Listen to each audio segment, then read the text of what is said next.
Hello everyone and welcome to another Heroes of the Grid Ranger video. Today I'm going to be talking about Cat Hillard, the second Mighty Morphin Pink Ranger. Now Cat's combat deck has the standard shield breakdown of 3 shield cards, 4 2-shield cards, and 3 1-shield cards. Starting with her character ability, it is Agile. It says when you suffer damage before revealing a card for defense, you may look at the top 2 cards of your deck and put them back in any order. This naturally makes Cat, I think this ability leans into kind of a defensive strategy. It doesn't necessarily have to, but that's, kind of a jumping ahead a bit, but that's kind of how I used her in my, when I used her in this most recent team. Whenever she would take damage, whenever the damage would be taken, I'd send it to her. She could look at the top 2 cards of her deck. And I was fortunate enough that most of the time they were 3 shield cards, and I was taking a lot of 2 damage attacks, so I would put that on top of the deck, so it would just go, when it was revealed, since it was 3 shields and only 2 damage, it would just go back to the bottom of the deck. Very useful ability, and of course, you can use it to not only for defensive abilities, but also offensive, so if you have a card at the top of your deck, somebody plays a card that reveals the top card of the deck, then you can use this to kind of set up what you're going to draw into in future turns, stuff like that. And yeah, I'm going to jump right into her combat deck now. Her first card is Agile Shot. It's a 0 cost, 2 dice attack with 1 shield for defense. And it has a star ability, and the star ability says when this card is revealed for defense, you may swap it with a card from your hand. Apply the shield value of that card instead. Since this is only a 1 shield defense, you want to swap it with something, a 3 shield card in your hand. She has 3 of those. If you're going to take 2 damage, you reveal this card. It's only 1 shield, so it would be discarded. Instead, you swap it with the power shield, with the power bow in your hand. Now you have 3 shields to defend with, and it's more than 2, so the power bow will go back to the bottom of the deck. So you don't have to worry about losing any cards in your deck. And now you have a 2 dice attack to use on this next turn, if you'd like. Very useful card, actually. I did make use of it a few times in my last game. Next is Fancy Footwork. It's a 0 cost reaction card with 2 shields for defense. His ability says, play this card when any ranger suffers damage. Gain 1 energy. That ranger may look at the top 2 cards of their deck and place each card on the top or bottom of their deck in any order. This card is very much a deck manipulation card, and it can be when any ranger suffers damage. It doesn't have to be just Cat who's taking it. You gain 1 energy regardless of what else you do, and the ranger, they don't have to look at the top 2 cards of their deck. They don't have to do anything else. If you just want the energy, you can just gain the energy using Fancy Footwork. So let's say you have a ranger who has maybe some star abilities, something like Rocky's Sturdy Blow. If he can look at the top 2 cards of his deck, if he knows he has them in there, he might want to put at the top of his deck and put another card on the bottom, or just keep them both. If he has 2 Sturdy Blows, he can just keep them both right there. Now he has 2 shields he's going to be using to defend with. And again, it helps you plan out what you're going to draw into. If you have cards that let you draw, like Aisha's, the Griffin Thunder Zord, it lets you draw a card, things like that. And as you can kind of see with Cat's ability, she's not just a defender. She's got between her agile ability and Agile Shot and Fancy Footwork, she's very much a deck manipulator. She's swapping cards. She's letting you control what's on top of her deck. Kind of like how Adam was playing with the top card of his discard pile, she's playing with the top card of her deck. She allows herself and other rangers to do that. That makes her very valuable to the team. Her next card is Tai Chi Combo. It's a 0 cost, 2 dice attack card with 3 shields for defense. Its ability says look at the top 2 cards of your deck. Place each card on the top or bottom of your deck in any order. Now, Tai Chi Combo, Cat's the only one who can look at the top 2 cards of her deck. It has to be her. She can't choose another ranger to do it. But it looks the exact same as Fancy Footwork in the sense that you can put them on the top or bottom of your deck. If you want to save a card, let's say you want to put a 3 shield card at the bottom of your deck, so you have, if nothing else, when you're at the edge of your rope, you have a 3 shield to take some damage, so she can take all of the, let's say, foot soldier attacks. If they're only be doing 2 damage, you can just have her constantly taking 2 damage, so it keeps going back to the bottom of her deck, and another ranger doesn't have to worry about dealing with that. Cat's Grace is the next card in her deck. It's a 0 cost maneuver card with 2 shields for defense. Its ability says reveal the top card of your deck.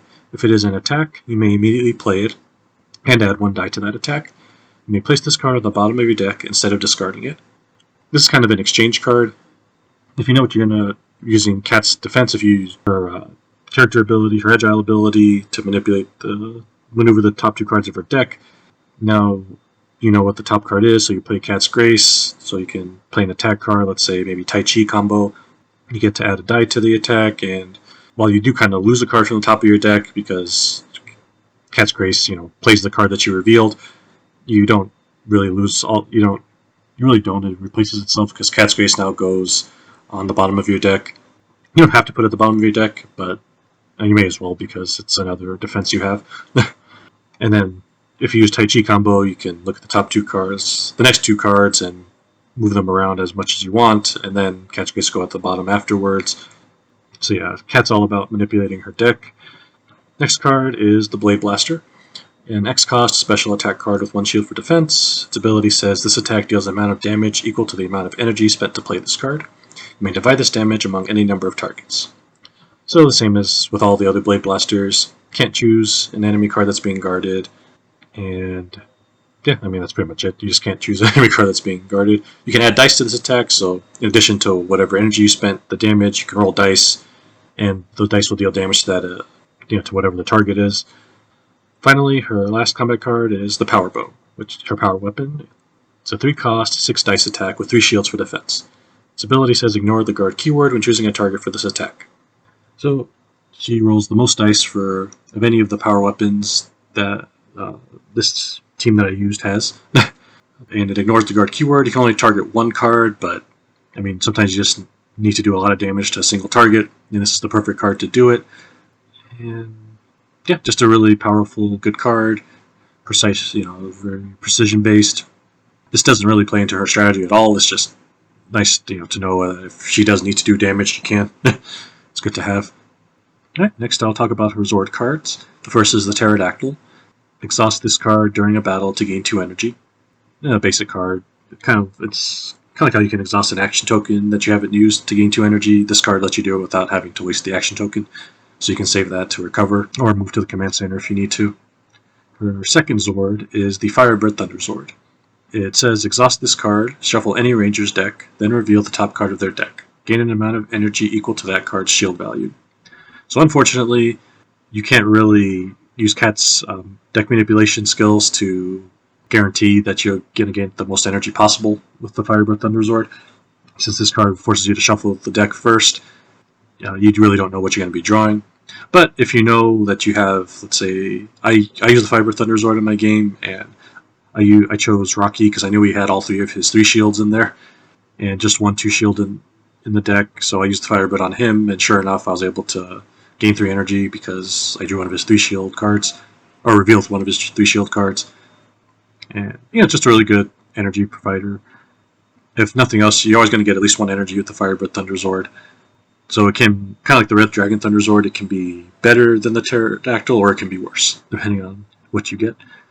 Except the Red Dragon Thunder Zord is a little more of a guarantee because the Ranger has to discard to do it. They don't have to discard a random card or anything like that. So as long as they discard a card, they get those extra 2 dice. But the Firebird, you have to shuffle the deck and just hope that you gain the highest possible shield value that you can.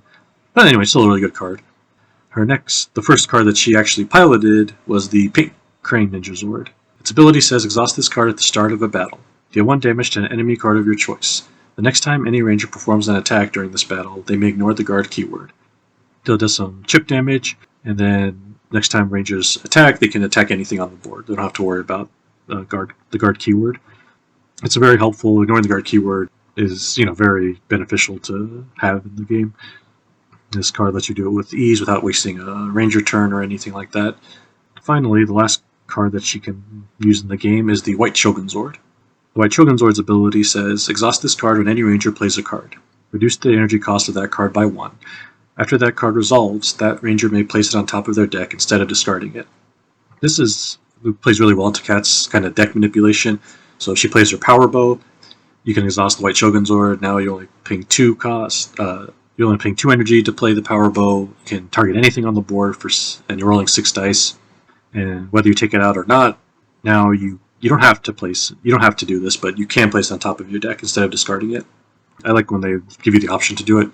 There's really no reason not to, because if you put the power bow back on top of your deck, now you have Please Shield to take the next attack, or you can draw into it the next turn somehow, maybe play the power bow again. It's a very versatile card, and I really like it. I did not use this during my last playthrough, but it's still a good card. As I mentioned before, Kat's whole strategy is to manipulate her deck. She's, with her Zords and her fancy footwork, she's a, decent energy provider for the team. She also ignores the guard keyword with her power bow and the pink crane ninja Zord. It's not really gaining energy, but the white Shogun Zord also works kind of the both in terms of her energy, spot on the team, and because she reduces the cost of a card, and then putting a card back on top of the deck, so it's another deck manipulation type thing. She's very flexible, I guess, in terms of how you want to use her. If you want to use her a little more offensively, you can with use Tai Chi combo, power bow, agile shot, or you can use her a little more defensively and just kind of gain some energy for the team. It's really up to you. Her combat deck breakdown is that she has 2 copies of Tai Chi combo, 2 copies of fancy footwork, 2 copies of Cat's Grace, 2 copies of Agile Shot, 1 copy of Blade Blaster, and 1 copy of Power Bow. It is Cat Hillard, and I hope you look forward to the next video. In the meantime, head on over to OnceRanger.com to check out the full card database, and affiliate links will be provided below. Thank you.